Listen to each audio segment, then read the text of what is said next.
Cumprimento a todos com a paz do Senhor Jesus, amém, irmãos? Por favor, abra a sua Bíblia, segunda Epístola de Pedro,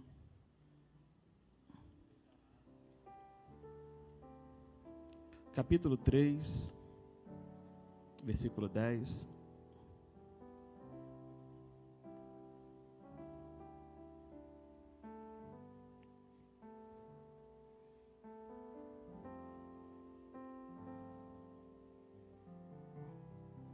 Me sinto muito honrado, privilegiado por estar aqui esta noite, podendo compartilhar da palavra de Deus em nossa igreja matriz, tendo a confiança do nosso pastor presidente, João Nunes, e também do nosso pastor vice-presidente, pastor Torres, e o pastor Suleiman, que fez menção a nosso respeito.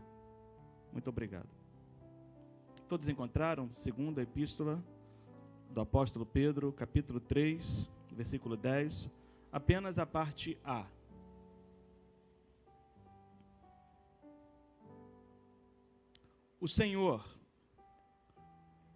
Mas o dia do Senhor virá como o ladrão de noite.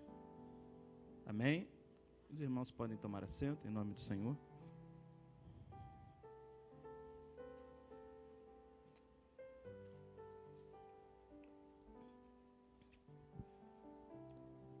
Eu ainda gostaria de fazer mais algumas leituras, mas de primeira mão gostaria de dizer que Pedro toma emprestado as palavras de nosso Senhor Jesus, lá no Evangelho de Mateus, capítulo 24. Então Pedro, imbuído desta mensagem, ele reescreve a mensagem, ele reedita a mensagem dizendo que o dia do Senhor virá como ladrão de noite. Não somente Pedro faz menção à volta de Jesus como ladrão. O apóstolo Paulo, na primeira epístola aos Tessalonicenses, capítulo 5, versículo 2, Paulo diz: porque vós mesmos sabeis muito bem que o dia do Senhor virá como o ladrão de noite. E, por último, e não menos importante, nas palavras do próprio Senhor, Santo Evangelho segundo escreve Mateus, capítulo 24, versículo 43. Disse Jesus: mas considerai isto, se o pai de família soubesse a que vigília da noite havia de vir o ladrão, vigiaria e não deixaria minar a sua casa. 44. Por isso, estai vós apercebidos também, porque o Filho do Homem há de vir a hora em que não penseis.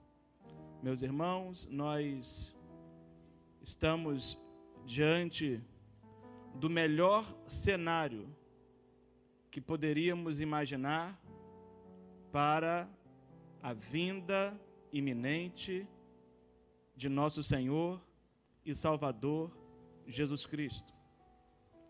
Estamos dentro de um momento em que a trombeta poderá soar a qualquer instante. E os bancos que agora aqui estão vazios, queira Deus, fiquem todos eles vazios. Porque Jesus vem a hora em que não pensamos, em que não sabemos. E por isso, ele nos pediu para vigiar, estar apercebidos. Há alguns dias atrás, quando eu me encontrava na companhia do pastor João Nunes e do pastor Suleiman, o pastor João Nunes, naquela tarde, dirigiu a palavra a nós, obreiros mais jovens, e disse: meus filhos, não se preocupem, porque Jesus está às portas. Jesus está voltando. Olhe para o cenário mundial, geopolítico. Olhe para a Rússia, para a Ucrânia, olhe para as demais nações, olhe para o Brasil. E os sinais que se apresentam, sinais geopolíticos, eles atestam de que Jesus está às portas. O mundo caminha velozmente para implantar um governo soberano, universal, que há de reger este mundo através de um homem que a Bíblia, por diversas vezes, o denomina como anticristo, besta que sobe do mar, iníquo, filho da perdição, inimigo de Deus, chifre pequeno, aquele que se opõe contra tudo que se chama Deus e é objeto de adoração. Nós temos diante dos nossos olhos, além dos sinais geopolíticos, nós temos as evidências, os sinais da natureza, calamidades tais que têm acontecido em nossos dias, que jamais aconteceram outrora na humanidade. A última calamidade que nós temos conhecimento é conhecida como o Covid, que ceifou a vida de milhões de pessoas ao redor do mundo, fazendo com que as pessoas temessem, com que as igrejas se fechassem. Todas estas coisas, dizem as Escrituras, são sinais que apontam para a vinda de nosso Senhor e Salvador Jesus Cristo. Contanto, ainda assim, uma parte da igreja, para que se cumpra também a Escritura de São Mateus capítulo 25, versículos 1 a 12, uma parte da igreja ainda assim continua adormecida, continua relaxada, continua descuidada, com tantos sinais e com tantas evidências no mundo, e não somente no mundo, mas também dentro da igreja. Pois o apóstolo Paulo, advertindo a igreja de seu tempo, deixando escrito, mediante a inspiração do Espírito Santo, ele disse que nos últimos tempos, alguns apostatariam da fé por darem ouvidos a espíritos enganadores e a doutrinas de demônios.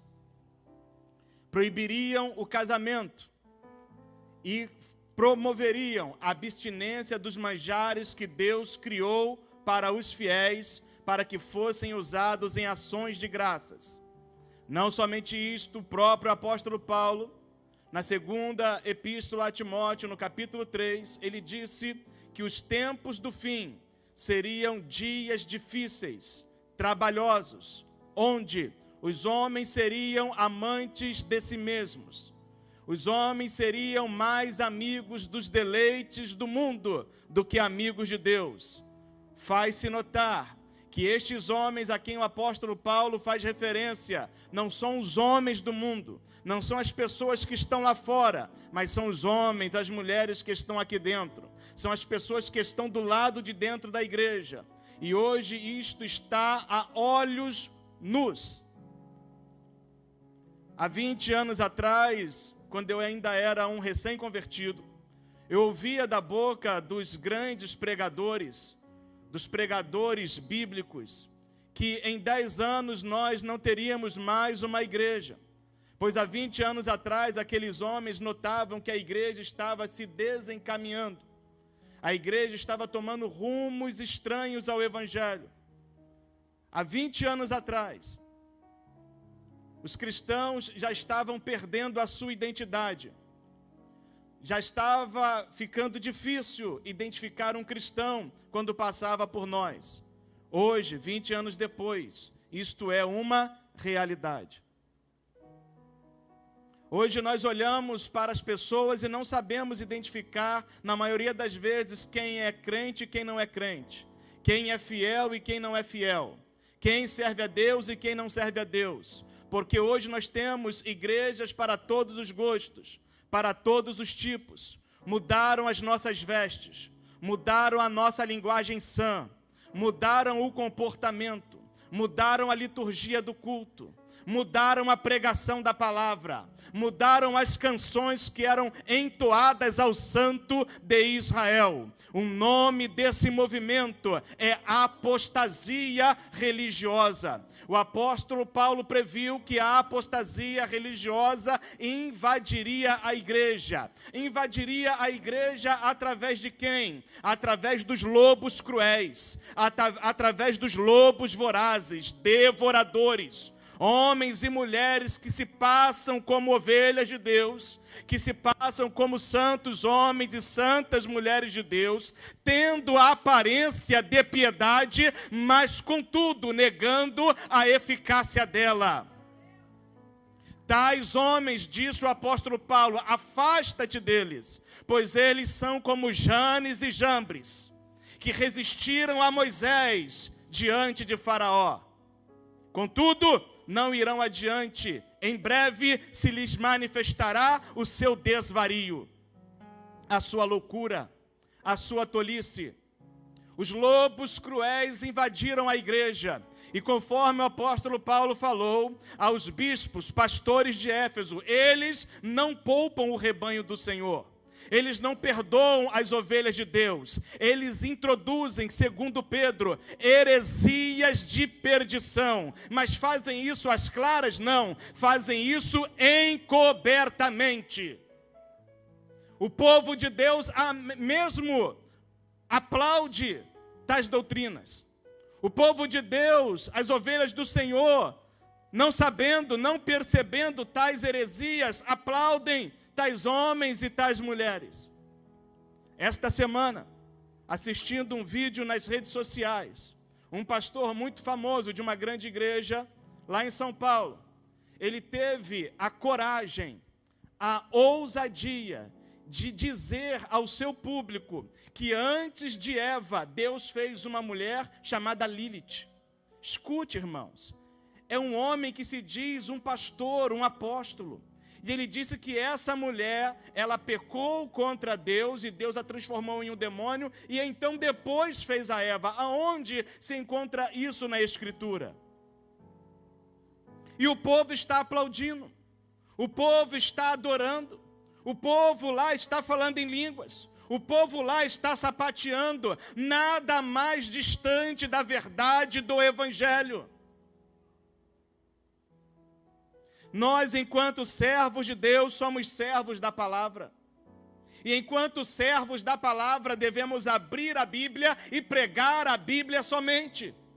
A igreja do século 21, ela se desviou da verdade de forma generalista, porquanto tem se apartado da Escritura, da simplicidade do Evangelho.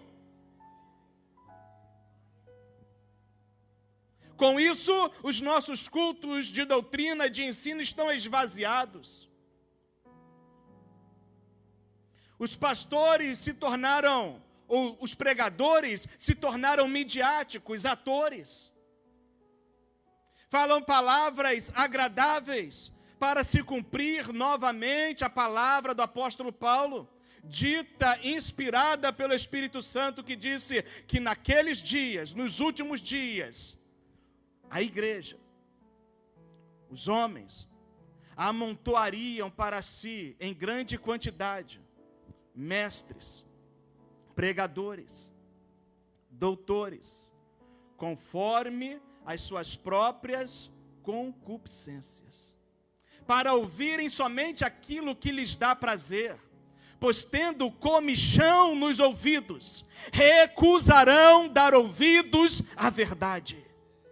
Porquanto a verdade nos fere, a verdade nos desarma, a verdade nos humilha, a verdade nos abate, mas a verdade também nos exalta, a verdade também nos purifica, a verdade também nos capacita, porque nada podemos contra a verdade, senão pela verdade.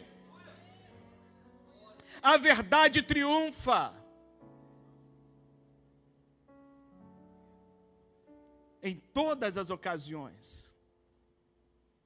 Mesmo quando aparentemente perdemos, a verdade triunfa.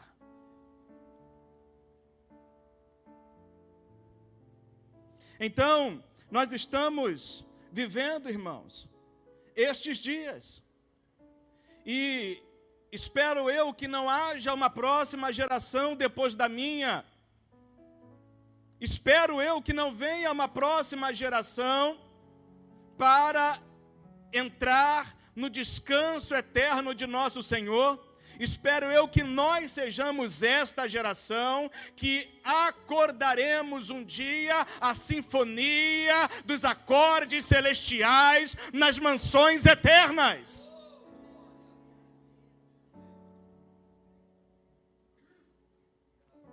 Então, quando o pastor João Nunes conversava conosco sobre isso, nos encorajando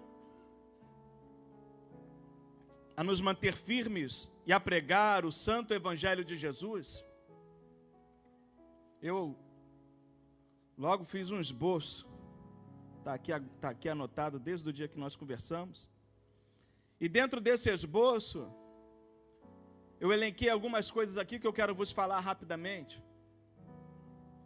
A primeira coisa, ou o primeiro ponto, é que a vinda de Jesus foi prometida pelo próprio Senhor Jesus. Em João capítulo 14, versículos 1 a 3, Jesus disse aos seus discípulos que estavam com ele ali por ocasião da ceia, naquele pequeno cenáculo mobiliado, ele disse para eles: não se turbe o vosso coração, credes em Deus, crede também em mim. Na casa de meu pai há muitas moradas, se não fosse assim, eu vou-lo teria dito, pois vou preparar-vos lugar. E se eu for e vos preparar lugar, voltarei outra vez para vós. Virei outra vez e vos levarei para mim mesmo, para que onde eu estiver, vocês estejam também. Estas palavras geram consolo na igreja moderna, na igreja santa, na igreja fiel, porquanto Jesus nos assegurou que Ele mesmo virá. E virá para nos buscar, para nos manter com Ele para sempre. Aonde Ele estiver. Não importa se no terceiro, segundo, primeiro céu, Nova Jerusalém, aonde o Cordeiro for, os seus servos o seguirão. Ele é o pastor, e aonde vai o pastor, ali vão as suas ovelhas. É Ele quem tem palavras de vida eterna. Quando a multidão o deixava, a multidão o abandonava, muitos dos seus seguidores largavam de segui-lo, porquanto o seu discurso era muito duro naquele dia. Pedro, atentando para aquilo com os demais apóstolos, disse: mestre, diminui um pouco aí a mensagem, amacia um pouco, porque a multidão te abandona, a multidão vai embora. E Jesus disse para Pedro e os demais: não querem ir vocês também? Jesus não estava atrás de multidão, Jesus está atrás das ovelhas de Deus. Ele disse aos seus discípulos: ide. pelas aldeias de Israel. Não entreis em aldeias de samaritanos. Ide buscar as ovelhas perdidas da casa de Israel. Ele veio buscar e salvar o que se havia perdido. Ele veio salvar o seu povo dos seus pecados. Ele veio buscar uma noiva santa, lavada, imaculada, redimida, regenerada, purificada, santificada, adornada pelo Espírito Santo.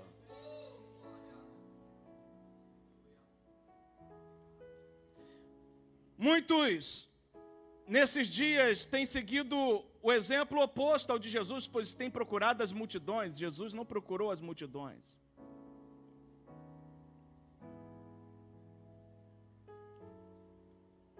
Ele assegurou: eu virei outra vez, para vos levar para mim mesmo, para a casa de meu Pai. Bom, nós que estudamos um pouco a Bíblia, recebemos um pouco de educação formal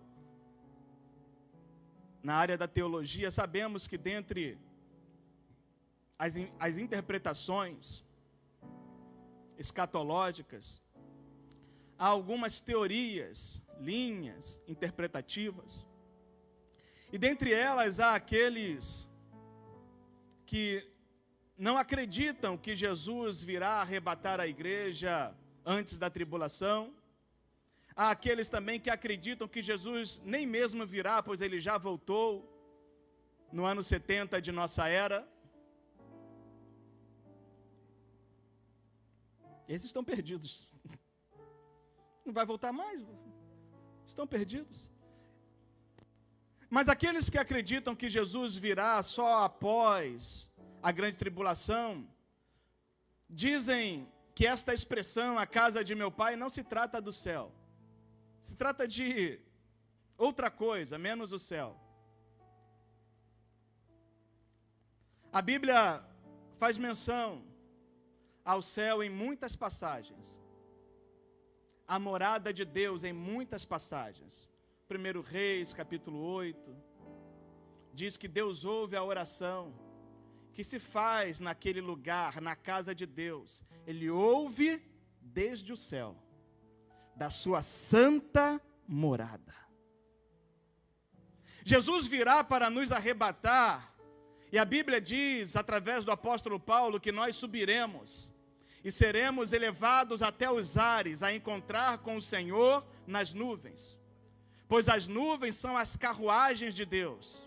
Jesus, quando ascendeu aos céus, a Bíblia diz que uma nuvem o recebeu, o recepcionou e o encobriu da visão dos homens. Nós também seremos elevados às nuvens, e as nuvens nos encobrirão, e dali Jesus vai nos levar para o céu, para a casa de seu Pai.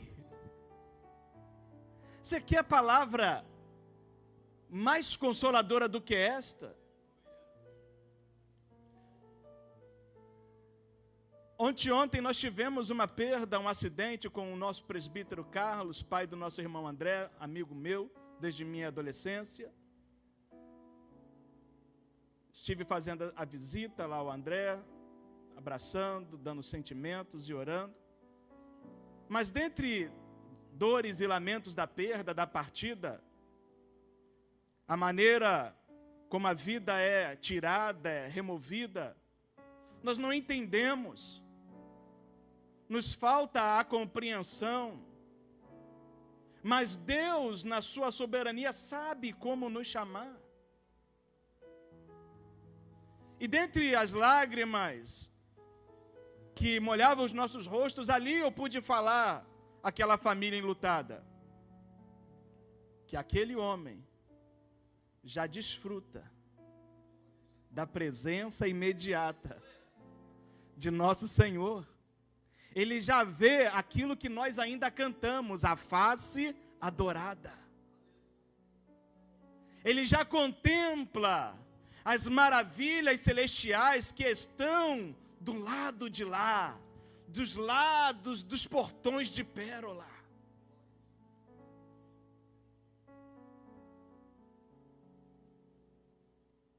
E então, nós podemos nos animar, porque não é somente ele que vai para lá, nós também iremos. A nossa vida, quando muito dura, 80, 90 anos, alguns aí, por bondade de Deus, têm chegado a 100 anos, mas é tudo muito enfado, muito cansaço. O corpo já está enfraquecido, aviltado. O que espera o homem depois disso, senão a eternidade? Isto, aqueles que têm esperança na vida eterna. Pois disse o apóstolo João na sua epístola: esta é a promessa que ele vos fez, a vida eterna. Ah, pastor, mas Jesus me prometeu o casamento, me prometeu um grande emprego, me prometeu uma casa nova, me prometeu filho. Sim, ele pode lhe prometer muitas coisas, mas sobre todas estas coisas existe a promessa de vida eterna. E a vida eterna é a completude, é a plenitude, é a perfeição sobre todas as demais promessas. Nos levando para a casa de seu pai. Ele cumpre profeticamente aquilo que está esposado no Antigo Testamento, na história de Isaac e de Rebeca. Quando então Isaac, voltando do campo, ao entardecer, ao crepúsculo, depois de passar um tempo em oração, a Bíblia diz que ele ergue os olhos e, de longe, ele avista um comboio vindo. A moça, a virgem pura, imaculada, que vinha montado também naqueles camelos, junto com o servo de Abraão. Ela avistando, ela diz: quem é aquele homem? E o servo de Abraão diz: é meu senhor Isaque. Ela desce da sua cavalgadura e ela vai ao encontro de seu Senhor, e a Bíblia diz que ali eles mantêm um encontro íntimo, amoroso. Isaque a toma por sua esposa e a leva para a recâmara de sua mãe, para a casa de seu pai. É isso que Jesus vai fazer conosco. Ele nos levará para a recâmara do céu, para um lugar de intimidade, para que ali você receba de Deus galardões, coroas, vestes brancas, palmas. Ali você vai receber coisas que jamais você receberia na terra.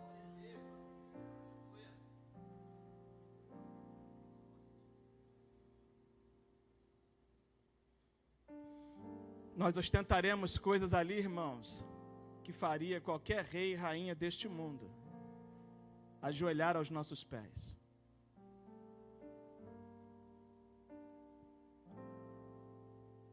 Nem mesmo a roupa pode se comparar.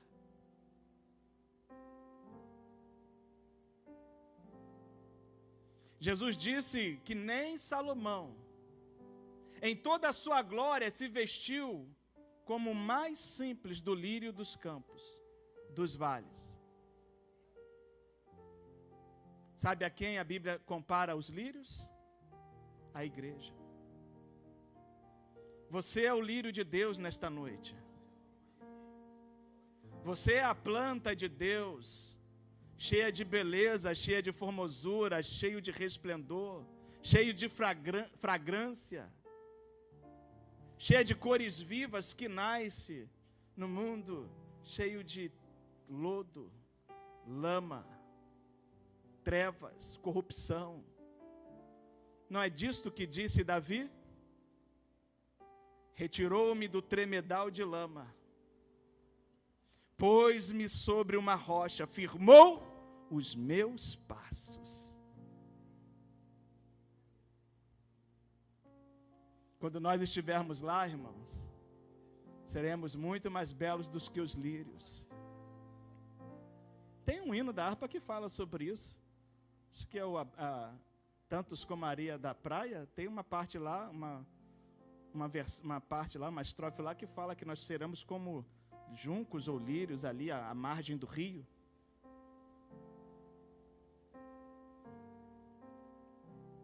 Ele prometeu. E se ele prometeu, ele vai cumprir. Porque Deus, o Filho, jamais falha ou falhou em qualquer uma de suas promessas. Segunda promessa é que os anjos reafirmaram em Atos capítulo 1, versículo 10, eles disseram para aqueles homens galileus: varões galileus, por que estáis assim olhando para o céu? Porque este mesmo Jesus que vocês estão vendo subir para o céu, ele virá outra vez nas nuvens do céu. A igreja moderna, secularizada, desacredita até do ministério dos anjos. Para muitos, os anjos não trabalham mais na igreja, não estão mais na igreja. Com isso, as pessoas perderam o temor de Deus, porque esquecem que os anjos do Senhor são sentinelas e vigias santos, como está escrito no livro de Daniel, que zelam pela glória de Deus. Por isso, muitos, nós não sabemos, caem e morrem de repente, porquanto têm afrontado a glória de Deus e roubado o seu louvor. Neste lugar hoje, nesta noite, está cheio de vigias santos aqui, adorando a Deus conosco, contemplando a maravilha de Deus, ouvindo a palavra do Evangelho, vibrando com a pregação. Ah, irmão, se nós voltássemos a 30, 40 anos atrás, quando eu nem era nascido, se nós regressássemos àquela época em que a igreja tinha um avivamento genuíno e poderoso, em que havia batismo com o Espírito Santo nos cultos mais simples, e não eram nas igrejas, eram nos lares, eram nas salas humildes. Ah, se nós voltarmos, irmãos, a este tempo,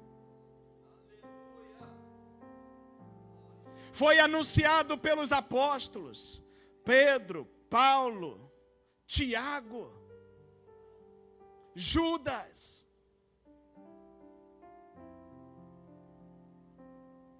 E então, nós teremos, dentre as beatitudes, dentre os privilégios, as recompensas do arrebatamento, nós teremos a ressurreição dos mortos. O apóstolo Paulo diz que nem todos dormiremos, mas no momento, num abrir e fechar dos olhos, ao soar a última trombeta, os mortos ressuscitarão incorruptíveis, e nós seremos transformados.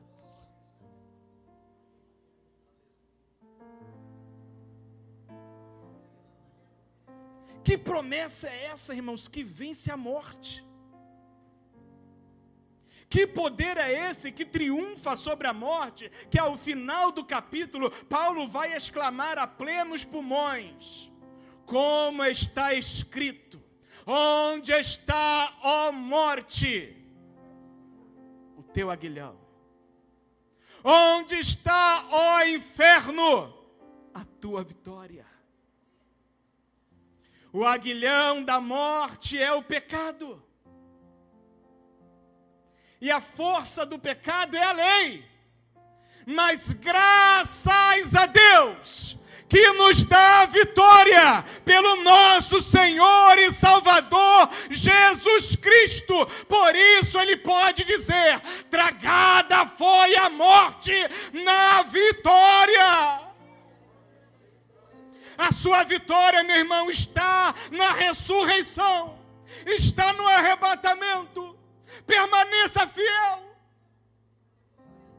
Ressurreição dos mortos, transformação dos vivos. Não experimentaremos a morte, pastor. Que negócio é esse? Eu já ouvi falar que isso não vai acontecer. Não existe exemplos bíblicos palpáveis com relação a isso. Quem vos disse isso está mentindo. Não conhece a Escritura. Está bebendo de outra água que não a água cristalina e salutar. Pois a Bíblia diz, e Enoque andou com Deus, e já não foi mais visto. Enoque estava andando com o Senhor. Tem crente andando com Jesus aqui? Enoque estava andando. Com Deus a gente caminha. Com Deus a gente anda. Com Deus a gente não para. Com Deus nós caminhamos. Levantai-vos e andai, não é aqui o vosso descanso. Diga ao povo que marche. Ide pelo mundo, pregai o evangelho. Com Deus a igreja sempre está em movimento. É um princípio ativo da palavra de Deus. A primeira vez em que se faz menção do Espírito Santo, o Espírito Santo está em movimento. Lei da primeira menção. Todas as vezes que você encontra a pessoa do Espírito de Deus na Bíblia, Deus sempre está se movendo.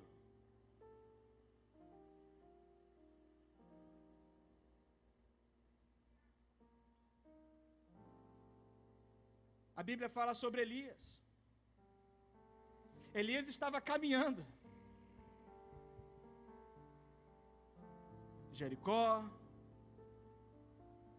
mais algumas cidades ali que eu esqueci o nome, por último é Betel. Aí ele sai de Betel e atravessa o Jordão. E a Bíblia diz, indo, caminhando, andando, falando um com o outro, de repente, irmãos, veio uma carruagem do céu, que separou Eliseu de Elias. E Elias subiu ao céu num redemoinho. Temos exemplos bíblicos para o arrebatamento da igreja, até no Antigo Testamento. A quarta bênção, e aqui eu vou encerrar, é que a igreja será poupada da grande tribulação. Está ruim? Está, mas vai piorar. O mundo pode fazer o que está fazendo. Podemos militar politicamente, podemos ir para as ruas e fazer o auê que for necessário para tentar conduzirmos as coisas em ordem. Mas as profecias de Jesus se cumprem inevitavelmente. E Jesus diz que este mundo vai de mal a pior. Os homens maus irão enganando e sendo enganados. O amor vai se esfriando. A apostasia vai tomando conta da humanidade. Entretanto, porque guardaste a palavra da minha paciência, eu também te guardarei da hora da tentação que há de vir sobre todo mundo. Você está guardando a palavra, irmãos? Existem pessoas que guardam ouro. Existem pessoas que guardam dólares. Existem pessoas que guardam joias preciosas, que guardam relíquias. A única coisa que Deus nos mandou guardar é a palavra. A outra coisa que Deus nos mandou guardar é a fé. Guarde a fé, guarde a palavra, e você terá vida eterna. Por fim, receberemos no céu galardões e coroas, vestes brancas. Participaremos das bodas do Cordeiro. Eu sei que nós gostamos de ir a casamentos. Eu vou daqui a poucos dias. E os casamentos sempre nos emocionam. Você também gosta, né, meu filho? Jesus te abençoe. Um dia, você e eu entraremos juntos por um corredor de ouro e cristal. E avistaremos aquele que foi morto e reviveu.